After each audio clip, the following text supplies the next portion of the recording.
दोस्तों, आपके सामने जो इमेज है, आई एम क्वाइट श्योर कि आप सभी लोगों ने अपनी स्कूल लेवल के दौरान इस तरह की इमेजेस ज़रूर देखी होंगी। This explains basic process of fertilisation. दोस्तों, किसी भी प्रोक्रिएशन प्रक्रिया में जहाँ पे सेक्सुअल रिप्रोडक्शन इन्वॉल्व है, दो सेट ऑफ गैमीट्स आपको होने हैं। एक स्पर्म होगा जो आधे सेट ऑफ क्रोमोसोम्स कैरी करेगा और एक ओवम होगा जो आधे सेट ऑफ क्रोमोसोम्स कैरी करेगा। फर्टिलाइजेशन के दौरान स्पर्म से हाफ क्रोमोसोम्स, ओवम से हाफ क्रोमोसोम्स मिल जाएंगे और डिप्लॉयड ऑर्गेनिज्म बन जाएगा। Let me give you example of humans.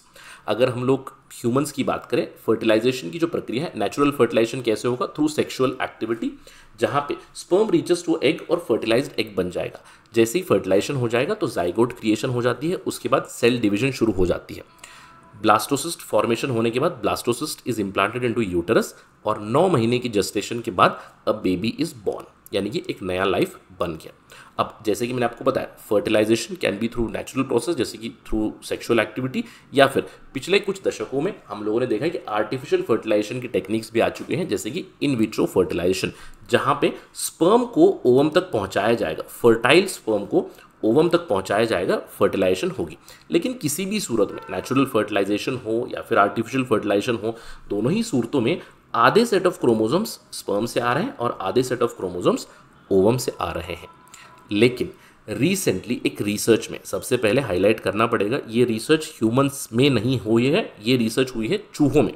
Recently first fertile mice with 2 fathers has been created, यानी कि जो चूहा बना है, फिर चूहे बने हैं, वो 2 फादर्स से बने हैं, यानी कि दोनों सेट ऑफ क्रोमोसोम का जो इंफॉर्मेशन आया है वो स्पर्म्स से ही आया है।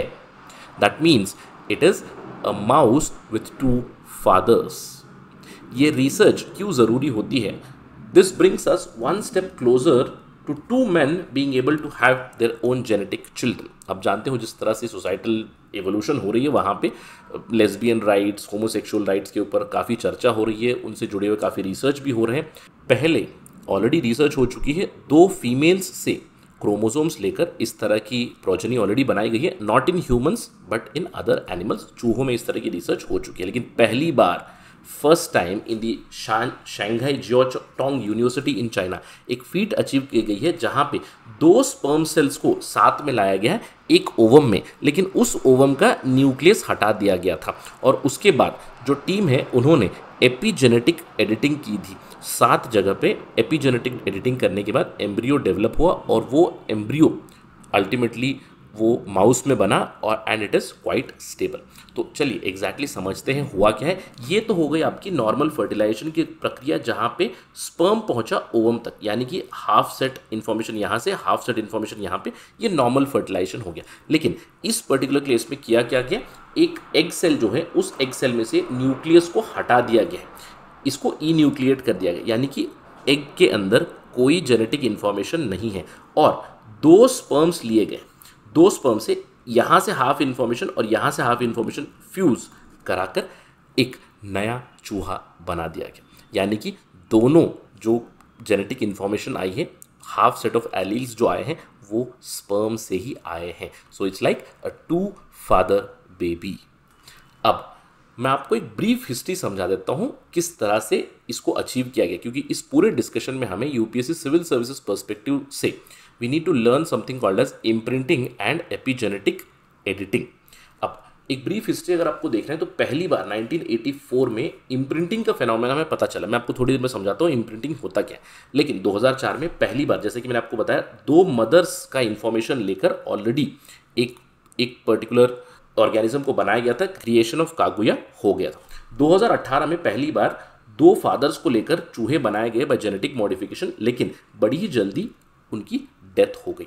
रिसेंटली इन जून 2025 आप देख सकते हो, mice with 2 fathers, they were created by epigenome editing. They appear to be healthy and they appear to be fertile as well.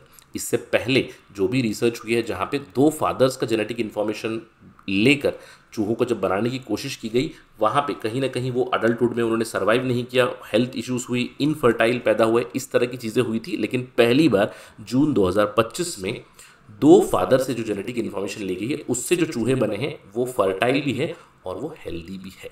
अब यहाँ पे आपको समझना है कि सर ये इम्प्रिंटिंग क्या होता है और एपिजेनेटिक चेंजेस हमें क्यों चाहिए। देखिए, genetic imprinting itself is a technique of epigenetic changes. अब एपिजेनेटिक चेंजेस क्या होता है, आप जानते हैं कि जब भी जेनेटिक इन्फॉर्मेशन आती है, हाफ इन्फॉर्मेशन फादर से, हाफ इन्फॉर्मेशन मदर से आती है।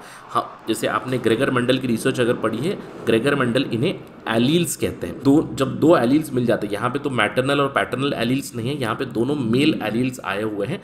अब जनरल जो फर्टिलाइजेशन होता है उसके अंदर दोनों एलील्स एक्सप्रेस होते हैं, जो भी डोमिनेंट होता है वो फेनोटाइपिकली एक्सप्रेस होता है, ये हमें पता है। लेकिन जब भी सेम सेक्स या फिर जैसे दो फादर से जेनेटिक इन्फॉर्मेशन आई है, किसी एक एलील को हमें साइलेंस करना पड़ता है, और यही किया है रिसर्चर्स ने। 7 जगह पे इस तरह के एलील्स को साइलेंट किया, जिसके बाद ये फर्टाइल चूहे बने हैं। अब ये जो एपिजेनेटिक मॉडिफिकेशन होती है, इसका मतलब क्या है, इसको ध्यान रखना है। एपिजेनेटिक मॉडिफिकेशन में मैं डीएनए में कोई बदलाव नहीं लाऊंगा। Please try to understand, in epigenetic changes, I do not bring any changes in the DNA information.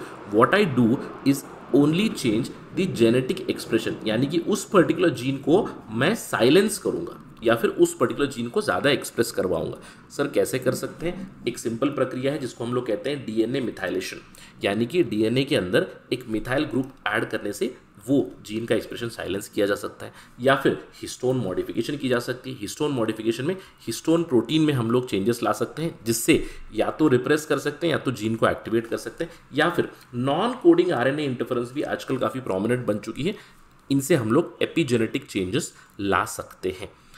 I am repeating, epigenetic changes या फिर जेनेटिक इम्प्रिंटिंग वो प्रक्रिया है जहां पे मैं डीएनए सीक्वेंस को नहीं बदल रहा हूं। Please remember, I am not changing genetic information.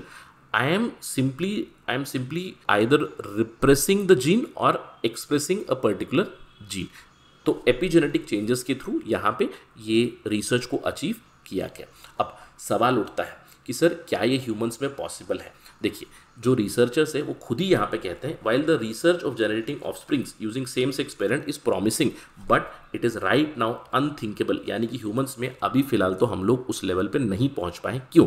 क्योंकि ह्यूमंस में सबसे पहले बहुत ज़्यादा एग्स की ज़रूरत पड़ जाती है, साथ ही साथ हमें बहुत ज़्यादा सरोगेट वुमेन की ज़रूरत पड़ेगी, और सक्सेस रेट काफ़ी लो है। Let me explain you what exactly happened in this research only. Totally 259 embryos को ट्रांसफ़र किया गया था फीमेल माइस के अंदर।